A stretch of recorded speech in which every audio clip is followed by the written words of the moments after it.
Well, I want to highlight a couple of things that I've kind of been interested in for a while, and that's the evolution of the Lionel drive lines. And I'm not going to get into the weeds. I've covered before the 1950s into the 60s on the sheet metal framed Alco FAs, these magnet traction pull motors, which I really, really like. Big axles, dirt in the axles because there's plenty of grease to pick up the dirt. Riding in bronze bushings, these things are rugged. They run well, they're reliable, metal gears. They're my favorites. Plastic side plates. So when the MPC versions came along, they went to a die-cast metal side plate, which is cool, but they got like plastic pinion gears in here, and I don't like them at all, plus traction tires. So I'm not a fan of these. They work, I guess, but I tend to wear out those pinion gears. But I don't want to go there. We've been there a lot.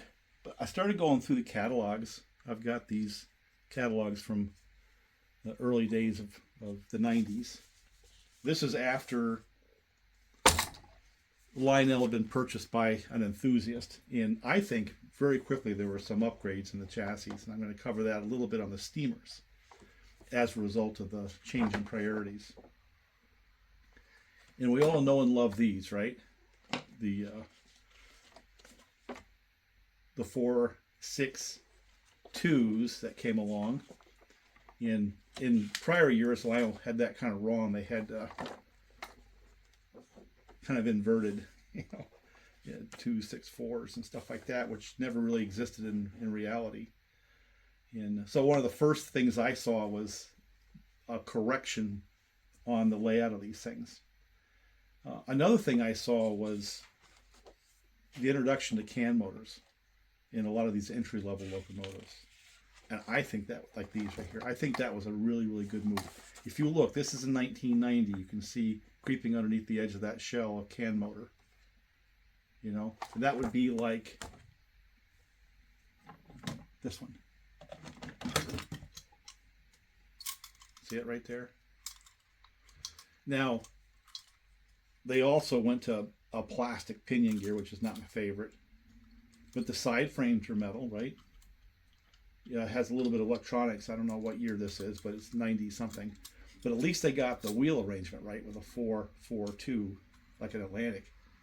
And I need to replace that. That's just no good at all. This is a traction tire that they put on these things to try to make them pull. And that didn't work. But I think overall, even though there's some goofiness in here, first of all, I can put oil and grease in the gears. I can replace these traction motors, but I think those can motors were an upgrade. They really are. They run good. So this was a chassis which, I don't know, it spanned many years with different shells on it. But that basic motor driveline arrangement, I think, has served the entry-level marketplace quite well. They're fun, reliable, they pull hard. One of the things that I got into with chainsaws, if you want someone to get into a hobby or a sport or whatever, make sure you give them good quality stuff that runs well. And these being entry level, it's the first impression someone might have into the hobby and the brand. And having those can motors on this chassis, I think, served them well. I really do. And of course, that's a after MPC era chassis right there. This is in the 90s. So I'm going to focus on the 1990s, and the premise being that, especially in the steam locomotives, the chassis, especially in the low end of the marketplace, they definitely stepped it up.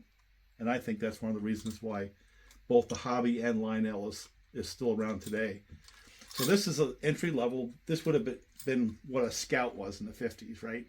They're low cost. And we're going to run this thing. I got to change that tire. That's what I started doing today. Of course, this was the entry level in the 50s. And these are really solid. And they went backwards in the 70s with these, I think. They really did, with the plastic gears. Not going to get into it just yet, but in the 90s, that chassis or that Alco FA line changed as well. They kind of went back to a chassis that was similar to the early 1950s into the mid 50s before they changed to the Pullmores. And they're made in China, and I've got one running on the layout right now. I think we may start with that. But that chassis, I think, was I don't think they really beat this. This was the best of the sheet metal frame Alco FAs, that Pullmore, and I think it's better than the early 50s era and the 90s era drive lines as well. Humble opinion. Anyway, let me move this out of the way. I got some work to do on that.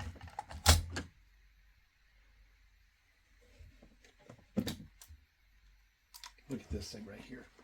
This layout, where the Pullmore in the back driving a screw that drives this axle right here, and the drive rods run the rest of the wheels, that's kind of what I want to run today as well. And if you look in the catalogs, that basic layout got put into some bigger, scale trains. Let me see if we can find those. I've got one from 1989, that my Lackawanna. I'm going to run that, which is basically that same layout with a Pullmore here, screw, driving this one axle, and it runs good. Here is, they call this a Pullmore. And in the catalog in the 1990s, definitely have the can motor variants. You can see them. You can see the edge right. You can see it right there. So these have already been into the catalog. And again, that's the can motor version, which I think excellent entry level chassis driveline, and that survived for several years. That's 96. That's jumping ahead a little bit. Here's a 91. Yep, there you go. Can motor. So it spans to that year. Now this chassis right here, I believe, is still a derivative of these old turbines. And also the same as my Lackawanna. So that chassis survived, and see what they call themselves.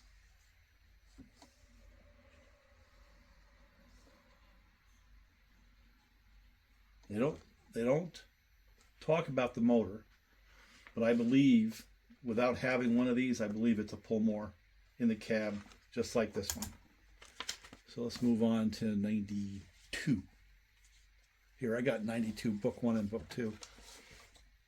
See, I've got one of these in Lackawanna colors, and this is that 484 chassis that has the Pullmore in the cab like this one does. Has its roots all the way back then, and definitely a good chassis. And here we go with the can motor. So yet again, in the 90s, those can motor entry-level steamers pretty much permeate the catalog. But this big chassis that has its roots in this also spans multiple years. This one being a 484 again, but look at the diameter, that big giant diameter steam locomotive there. This is the same as my Lackawanna in different colors and different paint. Okay, so after that monologue, and before I start running the big trains, let's start with these entry-level Lionels from the early 90s. I guess they spanned into the 90s. This one being a switcher, and this one being that one I had that I swapped shells on to try to make it more look like a Atlantic, where the 442 versus what it had, which was a shell that had one of those big old cans on the front that New York Central never had. So let's see if we can get these things to go around the track.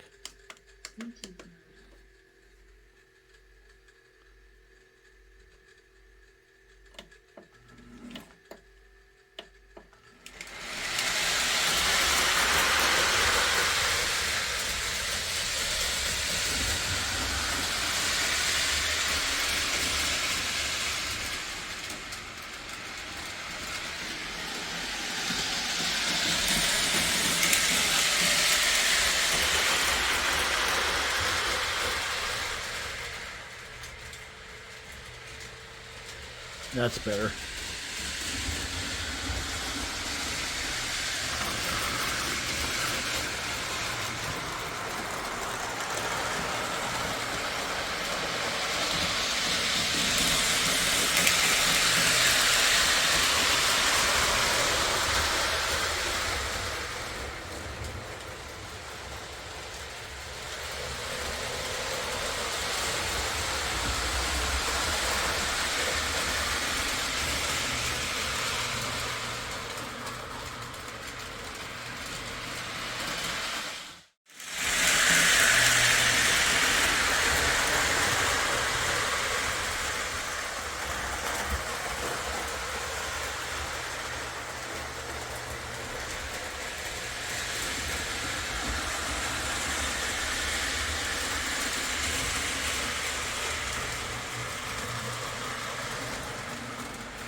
Yeah, there's no doubt that that's a can motor chassis. So kind of answers the question. This one is in Reading, but it's that 462 in this case. So we'll run one of these, again from the 90s. Then here's that big frame. And if you look in the cab, you can see the back end of the pullmore. You can see it right there. Drives this axle, and the drive rods drive the rest of these drive wheels. Very much like the turbine. So we're going to run that one. Again, experiencing the drivetrains of the 1990s by Lionel.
Remember this guy? A little K-line? Boy, look at all that stuff in there. Got to keep those things lubed. This one's got 2 can motors. Maybe it'll run a little bit smoother than the single can motor steamers.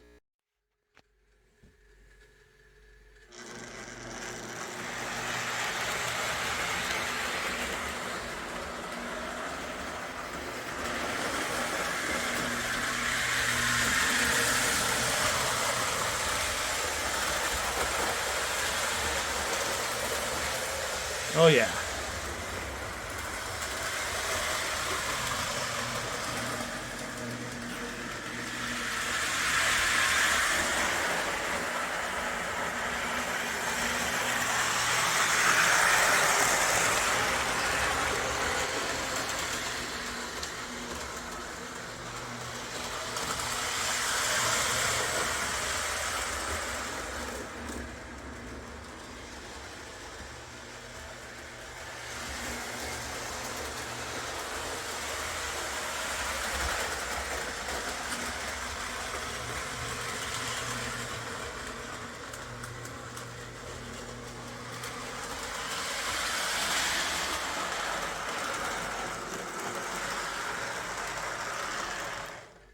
Both K-Line and Lionel had those can-motored powered trucks.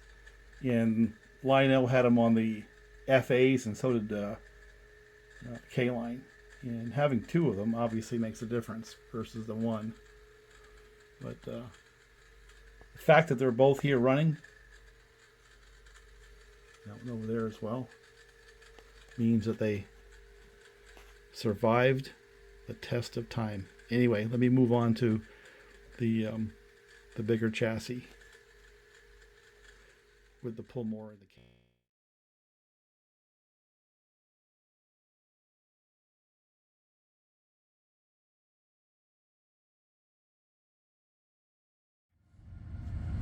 Now here it comes again. This is really cool.